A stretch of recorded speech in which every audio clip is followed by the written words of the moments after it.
자, 지난 시간에 이어서 이제 간목이라고 하는 것을 이제 하는데, 간목의 기본 성향이 이제 비견적 성향이라서 자존심, 또 주체성, 그 다음에 라이벌 의식, 뭐 이런 것들을 이제 가장 이제 갖고 있어요. 그러다 보니까 이제 그 물상적으로 이제 우두머리라든가 리더십이라든가, 그 다음에 추진력, 그 다음에 이제 확장, 그 다음에 발전성이라고 하는 것을 굉장히 주로 생각을 한다, 이런 얘기입니다. 그래서 간목 구조를 갖고 계신 분들은 일단 어디 가서 내가 우두머리가 아니고 내가 리더십을 가지지 않으면 왠지 그 소속된 속에서 이제 자리를 하는데 조금 어려움이 있다, 이렇게 보는 거예요. 그래서 항상 이제 그 모임을 가질 때 두 부류로 나눠져요. 그래서 간목 일주하고 이제 무토 일주하고 이렇게 이제 나타나거든요. 그래서 간목 일주들이 이제 1등 하려고 하고, 또 무토들이 또 그 어떤 분위기에서 1등을 하려고 하는 성향들이 좀 있습니다. 그래서 항상 어떤 그 조직에서 보면 간목 그 부류와 무토 부류가 굉장히 이제 그 차이를 비는 이제 이렇게 분류로 나눠져요. 그래서 간목은 기본적으로 그 정신세계, 또 어떤 미래에 대한 어떤 그 꿈 이상, 그러니까 어떤 조직을 이상과 꿈의 세계로 가려고 한다면, 무토는 거기에 비해서 어떤 성향이냐면 현실적인 부분에 있어서 상황에 대한 구체적인 거를 이렇게 해나가는 스타일이란 말이죠. 그러다 보니까 우리가 뭐 이상주의자하고 보수주의자, 이렇게 개척주의자와 보수주의자하고 이렇게 갈려가지고 항상 보수와 진보가 나눠질 때, 진보 쪽 성향을 갖고 있는 사람이 간목 쪽이라고 보시면 되고요. 무토 쪽에 있는 사람들이 이제 보수적 성향이 있는 거고, 현실성 성향이 있어서 항상 두 파트가 이렇게 나눠집니다. 그래서 이제 이거는 정치만을 얘기하는 게 아니고 여러분들이 모이는 그런 모임 속에서 그런 현상이 나타납니다. 그래서 항상 보면 누군가 이렇게 그 분위기를 이렇게 딱 주도를 하는 두 사람이 나타나는데, 한 부류는 간목의 성향을 갖고 있는 사람, 한목은 무토의 성향을 갖고 있는 사람인데, 이 사람들이 이제 둘이 이제 처음에는 이렇게 경쟁을 하다가 어느 순간에 경쟁의 이제 우위가 정해지잖아요. 예를 들어서 이제 뭐 간목이 그 무류의 어떤 그 우두머리적 성향, 어떤 정신적인 세계를 끌고 간다면, 무토가 거기서 이렇게 삐져나오는 성향이 좀 있어요. 마찬가지로 또 반대로 무토의 그 현실적인 어떤 성향이 그 조직이나 모임, 그 다음에 뭐 동아리, 이런 거를 형성하게 되면 간목이 또 슬슬 주변에서 빌빌 돌다가 나는 뭐 그냥 그 적극적인 협조가 아니라 나는 그냥 내 길 간다, 이런 식으로 해서 나오는 경향들이 많습니다. 그래서 간목과 무토가 현실적인 것, 이상적인 것과 현실적인 것 사이에서 이제 있기 때문에, 그래서 간목이 항상 뭐냐면 우두머리, 리더십, 그 다음에 추진력, 뭐 이런 것들을 가장 이제 이렇게 그 중요시 여기는 그러한 인물이다, 이렇게 보시면 되는 거고요. 그래서 이제 보통 기본 물상으로는 이제 큰 나무, 대림목, 그래서 나무라고 얘기를 하는데, 원래 이제 이거는 그 상징적 의미에서 나무를 말하는 거지 진짜 나무를 말하는 게 아니다. 그래서 간목이 오히려 빌딩도 간목이 된다, 이런 식으로 높게 우뚝 솟은 것, 그러니까 다른 사람들의 눈에 띄는 어떤 그런 것들을 간목이라고 볼 수가 있다, 이렇게 이제 보는 거지 꼭 뭐 나무다 이렇게는 안 보는데, 그래도 이해하기 쉽게 얘기하면 살아있다라는 것, 그러니까 생명력이 있다라는 면, 그 다음에 위로 올라간다는 면, 그 다음에 이제 주변에게 울창하게 이렇게 빽빽하게 차여진다는 면에 있어서 기본 물상을 나무와 같다, 이렇게도 보는 거고요. 근데 이 비유가 꼭 그 성향에만 나타나는 게 아니라 의외로 그 주변적 내가 뭔가 일을 추진하거나 이럴 때도 굉장히 이런 현상이 나타나서, 간목들이 뭐 과수원을 한다든가 농장을 한다든가 또는 의류 업종을 한다든가, 그 다음에 이제 출판 또는 신문, 언론 쪽, 왜냐하면 그 간목의 성향, 이제 간목에 이제 화가 이렇게 나와 있는 사람들은 그 목화통명이라고 해서 이 문장력이라든가 글 쓰는 거, 이런 것들이 관심이 많거든요. 그러다 보니까 신문 계통이라, 언론 계통이죠. 신문이 책이라든가 출판 계통, 뭐 이런 쪽에 이제 가는 거고, 물론 그렇게 해서 이제 상격인 사람들이라든가 이런 사람들은 그렇게 가지만, 또 이제 그 합격이라고 얘기할 수 있는 사람도 있게 마련이잖아요. 그런 사람들은 그냥 장작, 뗄나무 이런 거죠. 몸을 잠깐 덮여주는 거죠. 그러니까 그런 거를 비유상으로 해석을 한다 그러면 이제 우리가 노가다 또는 노무자 또는 아니면 뭐 이렇게 하루하루 일당 뗄나무가 그렇잖아요. 이렇게 태우고 나면 다 없어지고 하는 것처럼 하루하루 일자리를 찾아 나서는 사람, 이렇게도 상징적으로 나타나는 거예요. 그래서 여기서 기본 물상이 뭐 장작에다 뗄감이다 이러면 이게 뭔가 이렇게 고민할 수 있는데, 그거를 이제 사회적인 거, 현실적인 거랑 이렇게 비유를 해서 풀이할 줄 아는 연습을 하셔야 되는데, 그게 바로 그런 거죠. 뗄감, 장작 이러면은 한마디로 한 번 이렇게 태우고 또 다음번에 또 필요하다. 그러니까 그거를 직장으로 얘기한다면 하루하루 벌어서 먹고 사는 사람을 또 장작이나 뗄감이다라고도 해석을 하는 거고, 종이와 신문 이런 것도 얘기했을 때 거기에 관련된 업종 이런 것들을 이제 나타나는 거죠.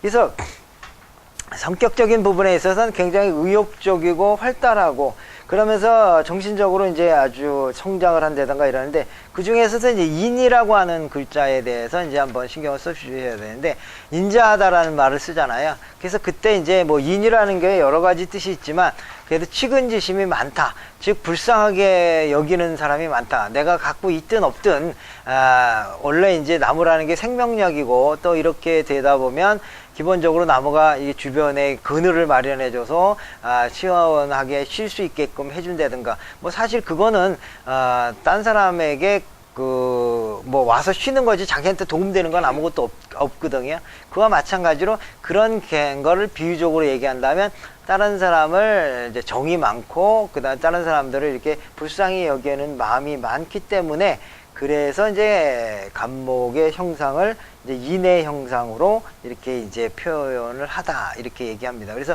물론 이게 좋은 사람이, 그러니까 좋게 작용할 때는 그 인정이 있다 이렇게 표현을 하는 건데, 그러나 그 글자를 거꾸로 얘기해서 그게 이제 잘못 적용되는 사람들이 있어요. 그러면 오히려 인정머리가 없어요. 간목들이 오히려 인정이 있는 줄 알았는데, 오히려 인정을 일부러 그 부분에 있어서 더 야멸차게 하는 사람들이 있다라는 얘기죠. 그러니까 인이라는 글자에 대한 부분에 있어서 내가 정을 많이 베푸는데, 어떤 사람은 어린 시절에 이제 정을 많이 베풀다가 보면 자기가 손해를 많이 보고 이런 게 있다 보니까 오히려 일부러 정을 안 주려고 하는 사람이 있다라는 얘기죠. 의도적으로. 그러니까 이거는 항상 그 음양의 세계에 있어서는 그게 장점인가 동시에 그게 반대되는 거예요. 그러니까 인자한 마음이, 기본적인 마음이 깔려 있는데, 어떤 사람은 일부러 인자하지 않으려고 아주 애를 쓰는 사람들도 있다라는 얘기입니다. 그건 왜 그러냐? 내가 어린 시절에 그러한 것을 베풀었더니 그런 것들이 오히려 나쁘게 나한테 왔다. 그러니까 나는 이제는 사람들한테 정을 안 베풀겠다. 뭐 이런 식의 심리도 거꾸로 가는 겁니다. 그래서 여러분들이 이제 이 글자, 이런 그 역학을 배우면서 사람의 마음도 이제 이해를 해야 되는데, 중요한 것은 이렇게 내가 갖고 있는 장점이 항상 단점이 된다라는 사실을 이해하시길 바랍니다. 그래서 뭐 코뿔소의 장점은 코에 달린 코지만, 그러나 오히려 그 코뿔을 부러뜨리거나 이러면 오히려 그 코뿔소는 생명을 잃어버릴 수도 있는 그런 식의 어떤 그 개념을 이해를 하시면서 다가오시면, 하나를 배우면 두 개를 일단 알게 돼 있어요. 왜? 하나를 배우면 이게 장점이구나 이렇게 배우잖아요. 그러면은 이 사람이 상황이 안 좋아지거나 아주 운이 나쁘게 흐르거나 아니면은 그 사주 구조가 좀 안 좋게 되면 오히려 그 부분이 약점으로 작용을 하는구나 라고 생각하면서 보시면 이해하기가 쉬운 거예요. 그러니까 항상 하나를 배우면 두 개를 그냥 저절로 알게 되는 겁니다. 하나, 이게 장점이다, 이런 점이 좋습니다, 이렇게 막 설명을 하면, 그걸 들으시면서 거꾸로 생각하면 그런데 이 사람 구조가 잘못되면 오히려 그 부분 때문에 자기의 삶을 잘못 살 수도 있겠구나,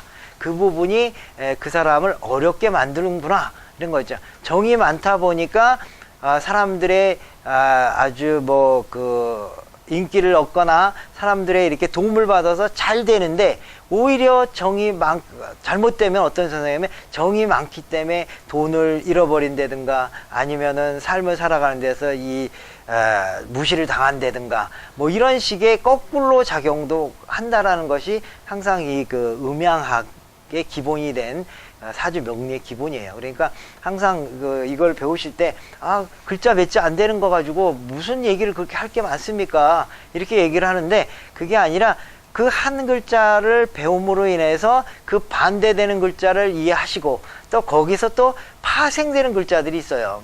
파생되는 글자들. 그러니까 그것이 있음으로 인해서 생해주는 글자가 있고, 또 반대로 그것이 있음으로 인해서 극을 당하는 글자가 있고, 그리고 그걸로 인해서 내가 또 극을 당하는 글자.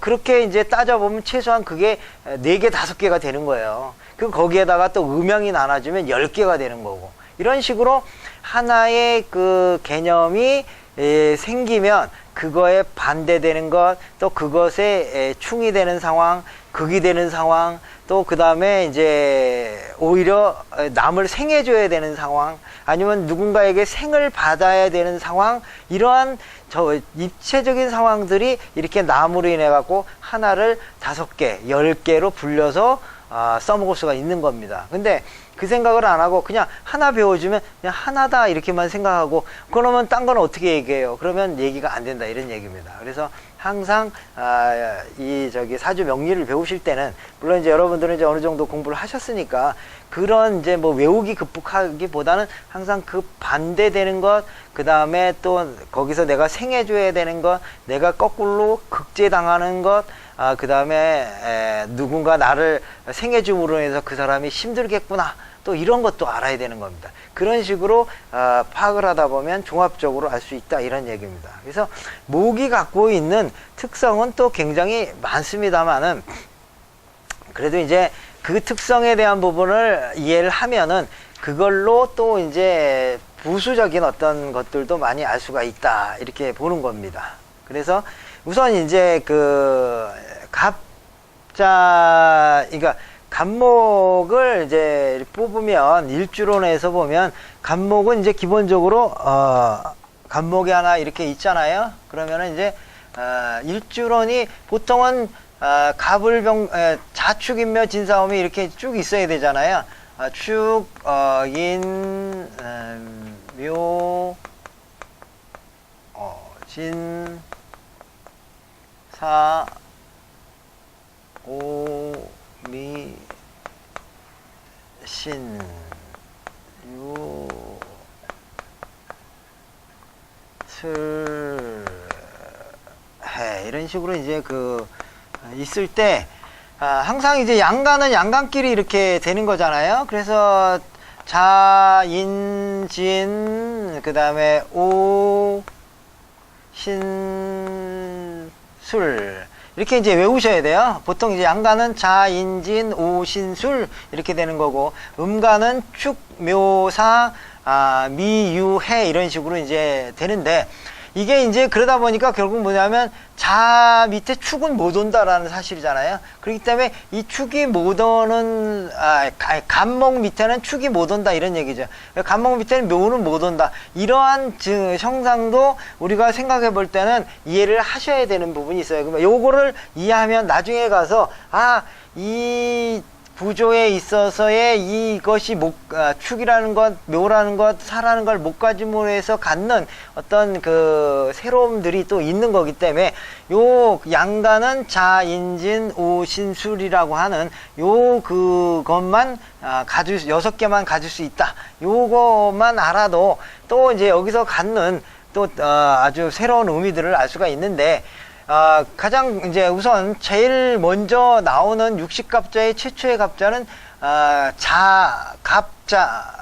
갑자라고 하는 육식갑자의 아주 가장 최우선이 나오는 게 이제 갑자라는 일주입니다. 그래서 갑자 일주를 이제 제일 먼저 나오는데, 이게 단순히 갑자다라고 하는, 갑이라는 글자와 자라는 글자가 만났다, 이런 개념으로도 있지만, 우리가 또 갑자가 갖고 있는 가장 대표적인 글자, 이거 제일 처음 나와 있다라는 이 순서에 대한 부분도 어느 정도 알아두셔야 되는데, 물론 60개의 글자의 뭐 순서를 다 이거는 몇 번째다 몇 번째다 이걸 할 필요는 없지만, 그래도 최초한 갑자라는 글자와 그 다음에 이제 이 개해라고 하는 개해라고 하는 이 글자가 갖는 처음과 마지막이라고 하는 이 의미가 크다, 이런 얘기입니다. 그래서 처음 시작을 했다라고 하는 거기 때문에 세상에 대해서 무서운